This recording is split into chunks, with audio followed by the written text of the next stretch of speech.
The simplest lessons on earth often prove the hardest. This is not true because the lessons are inherently difficult. It is true because of the human tendency in the waking state to undermine that which serves growth and expansion.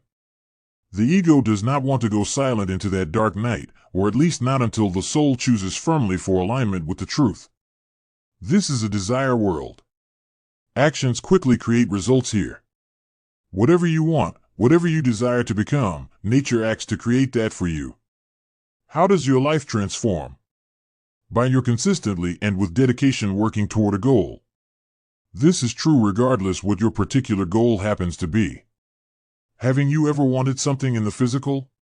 A new car, a new boyfriend, a new house, a better job? How did it come to you? Did you work hard to create the means to make it happen? Or did it effortlessly flow to you? When one is aligned with the invincible forces of natural law, desired goals materialize extremely quickly. But if there are contradictory desire streams, desires for two opposing things at the same time, it becomes much more difficult for nature to fulfill the desires. For example, you might think that you desire an ideal relationship, but if part of your brain is thinking, you don't deserve that. It's never worked before. No one else has an ideal relationship. How could you possibly be so lucky? Or some other such noise picked up from painful past experience of limitation. Then there are split desire streams. Fulfilling the desire for an ideal relationship becomes difficult or impossible. If the past was painful, if the parents were toxic or the childhood environment abusive, if there were no role models of a holy relationship, then the task of structuring a healthy, evolving relationship probably seems much more difficult, may perhaps appear impossible. So the war continues within the desirer. Similarly with the desire for health. Everyone has within the inherent capability of being perfectly aligned with perfect health. From excessive abusive habits of thought and body, the native intelligence of the body is overwhelmed. It is not necessary to actively work to be healthy, it is only necessary to stop undermining the body's natural ability to be healed. Perfect health is our birthright. Disease is a hallucination born from the ego's sad dreams of failure and fear. The effect of our thoughts is easily seen in the body. Every thought, every feeling produces biochemical responses throughout the immune system. If we are happy or in love, the body responds by making us healthy. If we are sad or angry, the body responds by making us sick. If we alternate between joy and sadness, the body responds by making us sometimes healthy and sometimes sick.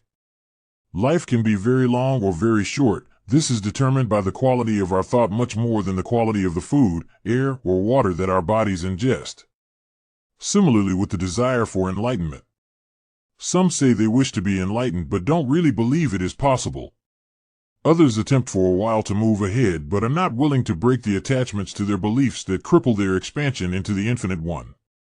Still others desire enlightenment for the wrong reasons, to control others, perhaps, or to gain wealth or power. All such will never succeed. God is perfectly willing to outweight the ego. Even if it takes all of eternity, the Holy Spirit will patiently wait for a soul to desire reunification with the One. It is not possible to serve two masters. When one realizes that there is a reason for human existence and aligns with that purpose, life becomes supremely simple. Until that day, life is divided between the world and the spirit. And God patiently waits.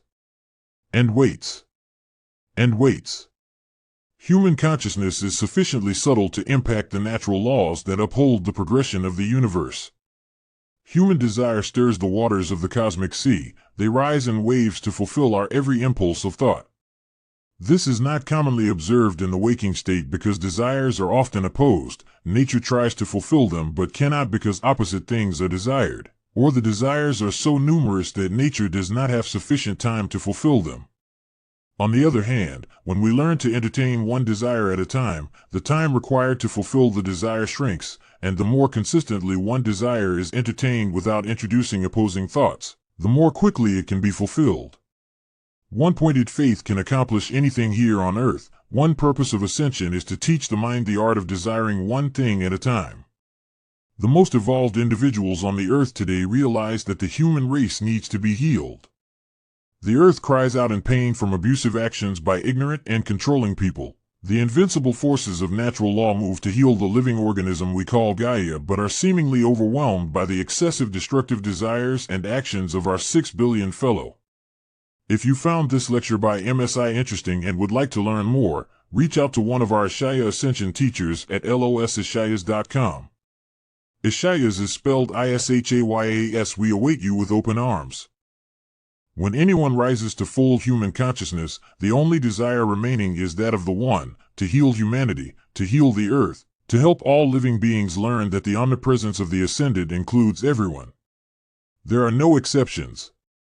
Regardless how stressed the past, regardless how self-destructive the behavior patterns or abusive habits, there is not one person that cannot realize the one ascended truth. However deep the hole dug by the past painful beliefs and actions, the one is deeper and bigger.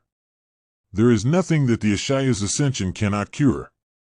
There is no disease, no infirmity of body, mind, heart or soul that cannot be turned to health, joy, clarity, and wisdom.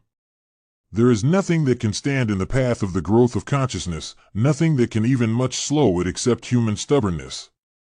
Whenever a human being chooses for the old self-destructive behavior and thought patterns, the old grooves of limitation and lack, the evolution of life into perfection is slowed. Whenever a human chooses for the ascending currents of praise, gratitude, or love, life progresses with lightning speed into the indescribable beauty of the divine presence. There is a choice in every moment for every human. Go with the ego, with judgment, with fear, or align with the Holy Spirit, with innocence, with love. This is the purpose of human free will, to make the one choice that matters here, the one choice that heals, the one choice that is capable of permanently transforming a life to perfection and joy. This choice is so much easier to make than is commonly believed. There is no difficulty in being enlightened. There is no problem that is so large the infinite cannot heal it or solve it. There is nothing that can stand in the way of the dawn of perfection other than refusing to make the one choice that matters. When any human sees this choice clearly, it becomes absurdly easy to make it. Then the human ceases to be human and becomes divine. Some of the questions that assist in this transformation are these: where am I compromising in my life? Where am I allowing my past beliefs of limitation to influence my life right now? Why do I believe I am a limited being, subject to illness, suffering, and death? Why do I deny my birthright to sing with the angels and dance with the gods? Who am I?